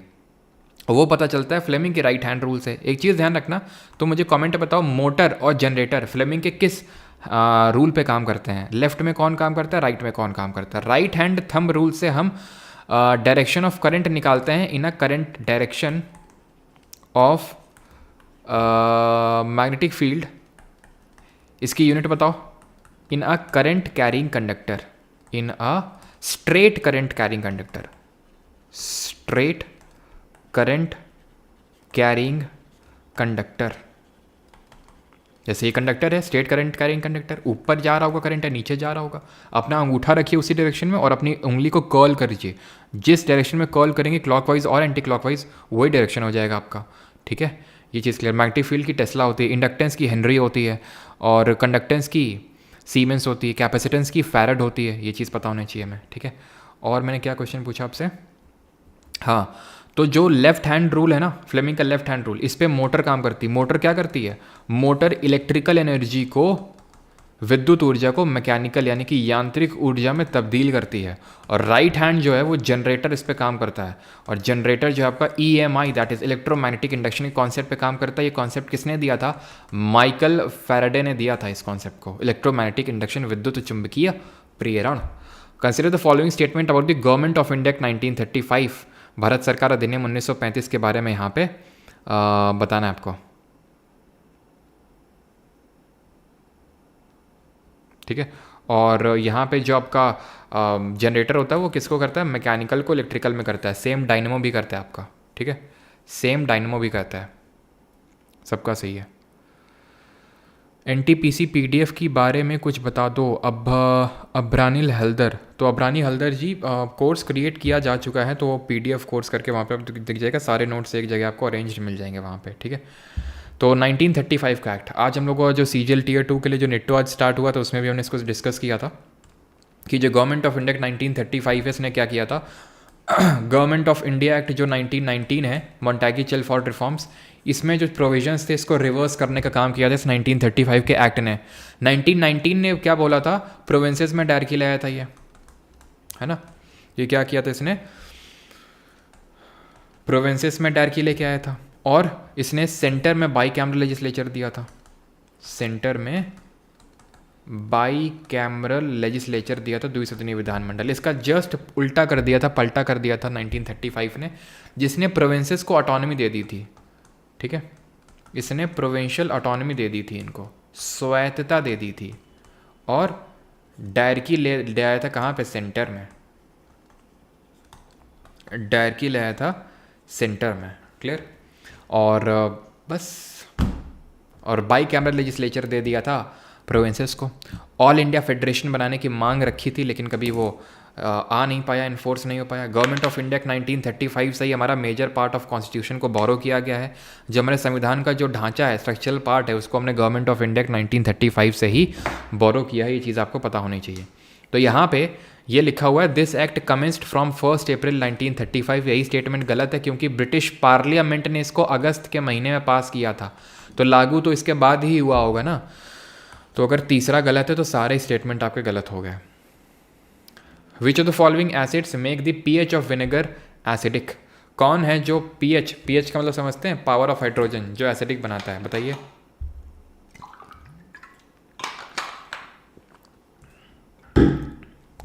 टार्टरिक एसिड किस में होता है? टैमरिंड में होता है। ये ग्रेप्स में होता है, अंगूरों में, इमली में, इनमें होता है। सिट्रिक एसिड जो है ये लेमन वगैरह में होता है, जो सिट्रस फ्रूट्स होते हैं। ब्यूटाइरिक एसिड ये किस में होता है? Rancid butter. Rancid butter. Acetic acid होता है विनेगर में। ऐसा नहीं कि पूरा एसिटिक एसिड होता है, मात्र 6 से 8% ही एसिटिक एसिड होता है विनेगर में, बाकी वाटर होता है आपका। ठीक, जरा बताना कि एप्पल में कौन सा होता है, पालक में कौन सा होता है, स्पिनच में, स्टिंग ऑफ आंट में कौन सा होता है, स्टिंग ऑफ आंट, चींटी के डंक में कौन सा होता है? तो एप्पल में होता है मैलिक एसिड, मैलिक एसिड होता है। स्पिनच में वही एसिड होता है जो किस में होता है? टमाटर में होता है, ऑक्जेलिक, यही होता है आपका टमाटर में, टोमेटो। और स्टिंग ऑफ आंट में आप जानते हैं फॉर्मिक एसिड। और फॉर्मिक एसिड ही, जिसको मेथेनोइक एसिड बोलते हैं, फॉर्मूला होता है HCOOH। ये आपका जो बिच्छू बूटी होती है, बिच्छू बूटी बोले तो नेटल लीव्स जो होती हैं उसमें भी होता ही है। कौन सा एसिड होता है जो कि वीनस में होता है, यानी कि जो शुक्र ग्रह है उसमें हमें देखने को मिलता है, वहाँ के जो थिक क्लाउड्स होते हैं उसमें प्रेजेंट होता है। What is the systematic? और एक चीज़ कि जो एसिड होते हैं वो ब्लू लिटमस को रेड में कन्वर्ट करते हैं ना, ब्लू को रेड में कन्वर्ट करते हैं। लिटमस क्या होती है? एक पर्पल डाई होती है जो लिचन से बनती है। What is the systematic name of a colourless gas with a faint ethereal order called acetylene, widely use for welding? Welding के लिए यूज़ करते हैं। This is ethyne. इथाइन का फॉर्मूला क्या होता है? C2H2, ये होता है, ठीक है, C2H2 होता है। तो हमें पता होना चाहिए कि जो हमारे हाइड्रोकार्बन होते हैं, जो हाइड्रोकार्बन्स होते हैं उनको हम 2 पार्ट में डिवाइड करते हैं। एक तो होते हैं सैचुरेटेड यानी कि संतृप्त, और दूसरे होते हैं अनसैचुरेटेड यानी कि असंतृप्त। तो सैचुरेटेड की अगर बात करें तो इसमें आते हैं आपके एल्केन, और अनसैचुरेटेड में अगर बात करें तो 2 आते हैं, एल्कीन और एल्काइन। ठीक है, एल्कीन और एल्काइन ये 2 आते हैं। एल्केन का जो जनरल फार्मूला होता है वो CnH2n+2 होता है। एल्कीन का जो जनरल फार्मूला होता है वो CnH2n होता है, और एल्काइन का जो जनरल फार्मूला होता है वो CnH2n-2 होता है। जैसे ब्यूटेन हो गया हमारा, तो एल्केन है, इसको हम LPG गैस सिलेंडर में यूज़ करते हैं। हमारा जो एल्कीन अगर बात करें, इथाइलिन, इसको फ्रूट राइपनिंग में यूज़ करते हैं, और एल्काइन का एग्जाम्पल है इथाइन, या फिर इसी को एसिटिलीन बोलते हैं। इसी को हम क्या बोलते हैं? एसिटिलीन बोलते हैं। ठीक है, क्लियर? अच्छा ये बताइए और एक चीज़ कि सैचुरेटेड हाइड्रोकार्बन किस फ्लेम से बर्न होते हैं, अनसैचुरेटेड हाइड्रोकार्बन किस फ्लेम से बर्न होते हैं, ये आपको बताना है। OH फंक्शनल ग्रुप किसके लिए यूज़ होता है? COOH फंक्शनल ग्रुप किसके लिए यूज़ होता है? COOR किसके लिए यूज़ होता है? और C डबल बॉन्ड O और C ये किसके, मतलब ये किसके लिए यूज़ होता है ये वाला फंक्शनल ग्रुप? तो सैचुरेटेड हाइड्रोकार्बन बर्न होते हैं आपके क्लियर ब्लू फ्लेम में, क्लियर ब्लू फ्लेम में। अनसैचुरेटेड जो बर्न होते हैं वो येलो सूटी फ्लेम में बर्न होते हैं।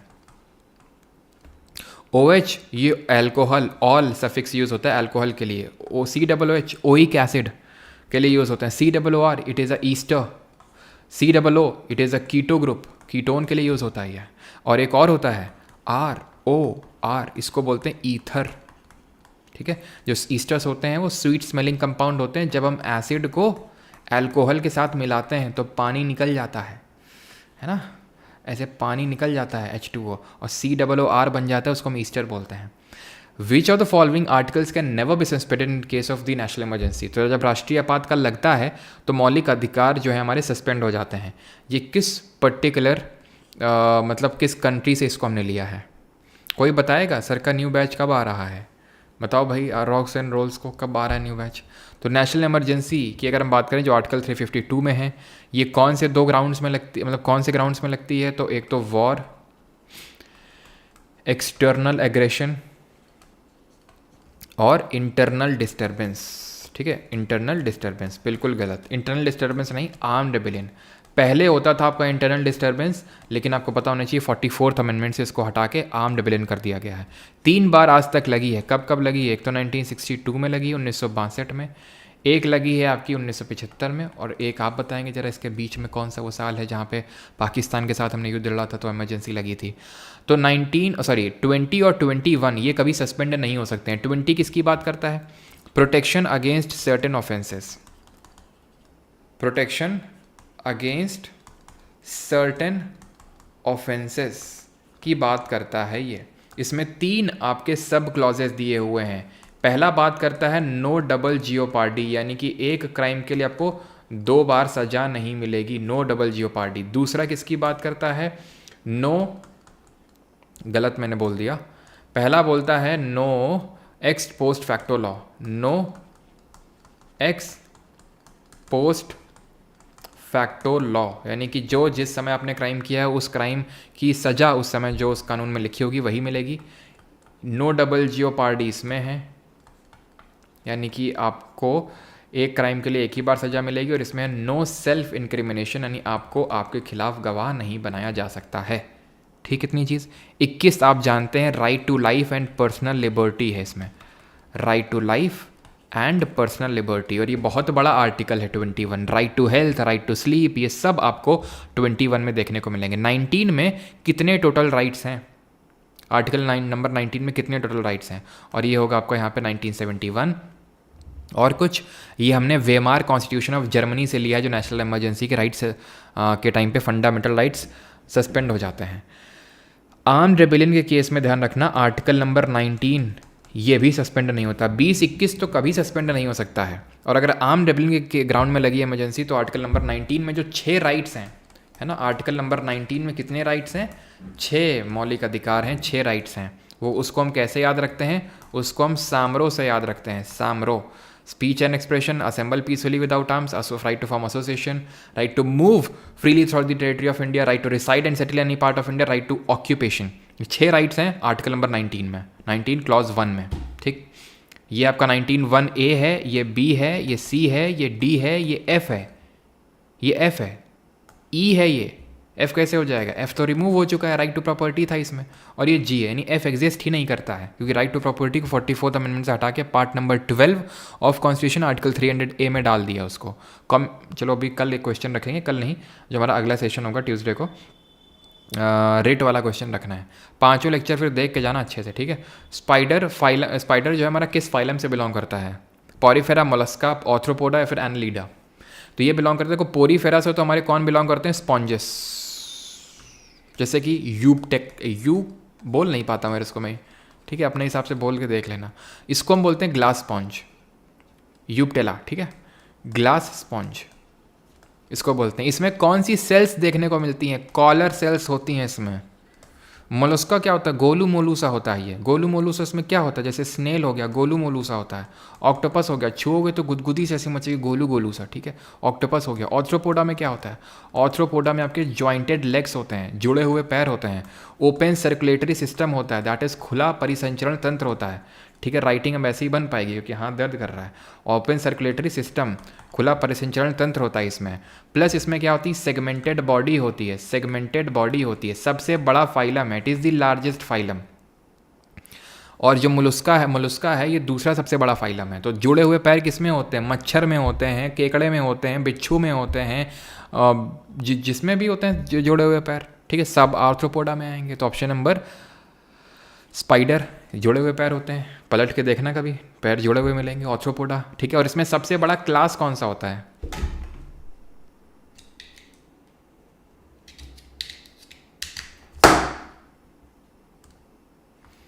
इसमें सबसे बड़ा क्लास कौन सा होता है? एनालिडा।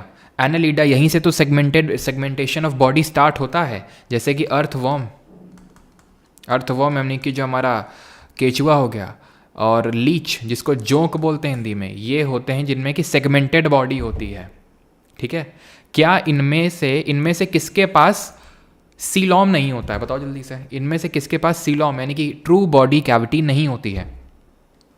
क्लास की अगर बात करें तो इसमें सबसे बड़ा क्लास इंसेक्टा होता है, इंसेक्टा। वैसे खुद सबसे बड़ा फाइलम है, फाइलम के अंदर क्लास आता है, आपको पता है ना। Some girls of our class play kabaddi. Species, genus, family, order, class, phylum, kabaddi से किंगडम। ये ध्यान रखना, इस तरह से पूरा आपका ये पूरा टैक्सोनॉमी होता है। टैक्सोनॉमी का फादर किसको बोलते हैं, तो ये चीज़ ध्यान रखना। पोरीफेरा कैसे याद किया था, पोकोसिटी। पोकोसिटी मतलब पोरीफेरा, सिलेंट्रेट और सिटी, स्टीनोफोरा। ये तीनों क्या होते हैं, डिप्लोब्लास्टिक होते हैं। यानी एंडोडर्म अंदर वाली लेयर होती है और एक्टोडर्म बाहर वाली लेयर होती है। मीजोडर्म नहीं होती है, मीजोडर्म ट्रिप्लोब्लास्टिक वालों में होती है, बीच वाली लेयर। इनको छोड़ के सारे ट्रिप्लोब्लास्टिक होते हैं, तो ये डिप्लोब्लास्टिक है। लेकिन मैंने तो आपसे सीलोम के बारे में पूछा था, तो रुक जाओ। पोकोसिटी के बाद हमने क्या पढ़ा था, पोकोसिटी के बाद हमने पढ़ा था क्या, पोकोसिटी के बाद हमने पढ़ा था कि पोकोसिटी के बाद हमने पढ़ा था कि जो निमैटोडा होता है, इनमें सीलोम नहीं होता है। पोरीफेरा, सिलेंट्रेट और टीनोफोरा के बाद जो निमैटोडा होता है, निमैटोडा जिसको एस्चेलमेंथिस के नाम से जानते हैं, ये होता है सीउडोसीलोमेट, यानी कि फॉल्स सीलोम होता है, ट्रू सीलोम नहीं होता, ये सीउडोसीलोमेट होता है। और इसके बाद जितने भी फाइलम आते हैं, ऑर्थोपोडा, एनालिडा, मोलस्का, इन सब में ट्रू सीलोम यानी कि ट्रू कैविटी यानी कि सीलोम देखने को मिलता है। क्लियर है इतनी चीज़। आपको बताना है जल्दी से, फ्लेम सेल्स किस में होती हैं, किस फाइलम में होती हैं, जो कि एक किडनी की तरह बिहेव करती हैं, एक्सक्रीटरी सिस्टम की तरह बिहेव करती हैं। किस में, स्टिंगिंग सेल्स होती हैं, किसमें, स्टिंगिंग सेल्स, ठीक है। और ये चीज़ें जो है सबके ऊपर से जा रही होंगी, जो लोग पहली बार अभी हो सकता है देख रहे हैं उनके लिए मैं बता रहा हूँ, ठीक है। तो क्योंकि मुझे पता है कि कुछ लोग को हो सकता लग रहा हो ये सब क्या चल रहा है, तो ये सब उन्हीं लोगों के लिए हैं चीज़ें जो लोग पहले पढ़ चुके हैं, ठीक है। हाँ ठीक, तो फ्लेम सेल्स आपकी होती हैं प्लैटीहेलमिन्थिस में। प्लैटीहेलमिन्थिस लोगों की बॉडी कैसी होती है बताओ जल्दी से। स्टिंगिंग सेल्स होती है निडेरिया में। निडेरिया जो आपका ये भी बता रहा था ना, सीलेंट्रेट को निडेरिया बोलते हैं, जिसमें कि कोरल आता है, हाइड्रा आता है, जेली फिश आती है, ये सब इसी में आते हैं। और प्लैटीहेलमिन्थिस में इनकी लेटी हुई बॉडी होती है, फ्लैट बॉडी होती है। कौन कौन होता है इसमें, प्लेनेरिया होता है, प्लेनेरिया। और कौन होता है, लिवर फ्लूक होता है इसमें, ठीक है। टेप वर्म होता है, टेप होता है ना, टेप फ्लैट ही तो होता है, प्लेन फ्लैट है, ठीक है। निमैटोडा जो होते हैं इनकी राउंड बॉडी होती है। इसमें कौन आते हैं, राउंड वर्म्स आते हैं, पिन वर्म्स आते हैं, हुक वर्म्स आते हैं, जो फाइलेरिया कॉज करते हैं, फाइलेरियल वर्म्स वो आते हैं निमैटोडा में, ठीक। आगे बढ़े हैं, which of the following denotes, second last question, denotes Fisher equation. जिनमें से फिशर इक्वेशन कौन सी है, इकोनॉमिक्स में फिशर इक्वेशन हमें बताती है, फिशर जी ने, इरविंग फिशर जी ने हमें रखा था कॉन्सेप्ट ऑफ मनी इल्यूजन, धन अवधारणा का इन्होंने ही कॉन्सेप्ट रख के दिया था हमें, जो कि बोलता है M V is equal to P T. Option number C, M है मनी सप्लाई, वी है velocity of circulation of money, और पी है प्राइस लेवल, और टी है ट्रांजैक्शन, नंबर ऑफ ट्रांजैक्शन। तो जितना मनी सप्लाई बढ़ाओगे उतना ही जो है प्राइस, चीज़ों के दाम बढ़ेंगे, इस तरह से फिशर जी ने बोला था। और मनी इल्यूजन का कॉन्सेप्ट रखा था, धन अवधारणा का। ये चीज़ आपको इसमें ध्यान रखनी है अच्छे से। और एक क्वेश्चन है आपके लिए कि किसकी बॉडी जो होती है वो स्पाइनी स्किन्ड होती है, यानी कि उसमें चुनचुनाहट देखने को मिलती है। स्पाइनी स्किन्ड किसकी बॉडी होती है, तो स्पाइनी स्किन्ड ध्यान रखना है एचिनोडर्मेटा की होती है। एचिनोडर्मेटा से कौन बिलोंग करता है, एचिनोडर्मेटा से बिलोंग करता है हमारा जो स्टार फिश होता है, Portuguese of man of war होता है, ठीक है। हमारा जो स्टार फिश हो गया, Portuguese of man of war हो गया, ये सब बिलोंग करते हैं, सी एनिमोन बिलोंग करता है। और ये ध्यान रखना है कि इनकी रेडियल सिमेट्री होती है, रेडियल सिमेट्री होती है इनकी, किसकी, एचिनोडर्मेटा वालों की। And the last question is this, which among the following acts ended the monopoly of east India company की, जो मोनोपोली है उसको किसने ख़त्म कर दिया था, बताइए जल्दी से। अब मेरी एक्स की है सर, अच्छा क्या है, स्पाइनी स्किन्ड है, अच्छा। Monopoly of east India company, तो सही आंसर क्या होगा, चार्टर एक्ट ऑफ 1833। तो 1813 ने क्या किया था, 1813 का जो एक्ट था, इसने ईस्ट इंडिया कंपनी का सब कुछ खत्म कर दिया था, except trade in tea and trade with China. की चाय में ट्रेड कर सकते हो, चाइना के साथ ट्रेड कर सकते हो, और जो बची रही कसर थी वो 1833 में पूरी कर दी, वो भी छीन लिया। यानी कि east India company became purely and administrative body, क्योंकि कॉमर्शियल फंक्शंस तो खत्म ही कर दिए, अब बस प्रशासनिक एक निकाय के तौर पर बचा है हमारा ये, ठीक है। कौन, 1833। 1813 का जो एक्ट आया था उसने 1 लाख रुपए जो है इंडियन एजुकेशन में खर्च करने के लिए अलग रखा था, और क्रिश्चियन मिशनरीज़ को अलाउ किया था कि जाओ जाओ और इंडिया में जो है लोगों को बोलो कि देखो हमने तुम्हारा धर्म तो नष्ट कर दिया, अब तुम जो है क्रिश्चियन बन जाओ। ठीक है, तो क्रिश्चियन मिशनरीज़ को भेजने की जो शुरुआत है वो 1813 में के एक्ट के थ्रू करी गई थी। 1919 अभी डिस्कस कर चुके हैं। 1909 को हम किस नाम से जानते हैं? Government of India act 1858। इससे तो ईस्ट इंडिया कंपनी को ही ख़त्म कर दिया गया था 1857 के रिवोल्ट के बाद। इसने ही सेक्रेटरी ऑफ स्टेट की पोजीशन क्रिएट करी थी। इसने ही गवर्नर जनरल ऑफ इंडिया को वॉइसरॉय बनाया था। पहले कौन बने था? कैनिंग बना था। और पिट्स इंडेक्स 1784 ने क्या किया था? इसने एक बोर्ड ऑफ गवर्नर करके बनाया था। कोर्ट ऑफ डायरेक्टर पहले एक एग्जिस्ट करता था जो कॉमर्शियल फंक्शंस देखता था कंपनी के, और एक बोर्ड ऑफ गवर्नर देन 1784 जिसको कि पिट्स इंडिया एक्ट बोलते हैं, इससे बनाया गया, और इसको बनाया गया एडमिनिस्ट्रेटिव फंक्शंस को मैनेज करने के लिए। ख़त्म हो गया, चलो भैया बाय बाय। 849 रुपीज़ में आज जो है आपको पीसी बैच मिलेगा। कहाँ पे? परमार अकेडमी ऐप पे। कल इसकी ओरिएंटेशन क्लास होगी, वहाँ पे सारी चीज़ें अमन सर आपको बताएंगे कैसे क्या चीज़ें होंगी, और कल इसी टाइम हम लोग करेंगे अपने नए बैच का शुभारंभ, नए बैच का announcement, GK Parmar GK batch 3.0। ठीक, धन्यवाद। मॉरले मिंटो रिफॉर्म बिल्कुल 1909 का जो एक्ट है। तो इस तरह से आपका चीज़ों का रिवीजन होना चाहिए। हमने पूरा 1.5 घंटा भी नहीं दिया, आई थिंक 1 घंटा कुछ 10 मिनट ऐसा दिया होगा, 10-15 मिनट, और उसमें हमने कितनी सारी चीज़ें रिवाइज कर ली। ठीक है, चलो भाई। तो मेरा दिमाग भी दर्द कर रहा है, मेरा हाथ भी दर्द कर रहा है, मेरा मुंह भी दर्द कर रहा है। क्यों? और आपका भी दर्द कर रहा होगा अगर आपने सही में एक्चुअल में फोर्स किया होगा अपने दिमाग को, तो है ना। परमार एसएससी की वेबसाइट क्यों नहीं चल रही है? एक बार देख लो रिफ्रेश करके। सर नाम बदल दो। तुम लोगों से पूछा था, नाम बताया नहीं ढंग का नाम, अब कहाँ से बदल दें? हमारे दिमाग में तो कोई आया ही नहीं रहा है। तुम लोगों से पूछा तो पहला बैशाख बैच, वाका टाका बैच और ओही बैच, नए क्या क्या बोल रहे हो। सर जी 2025 सीजल के लिए न्यू बैच लाएंगे। अरे भैया उसी के लिए तो बोल रहे हैं। सर आप इतना अच्छा पढ़ाते हो, सुपर से भी ऊपर, और इतनी प्यारी है। अच्छा ठीक है, thank you, thank you Guru ji, thank you.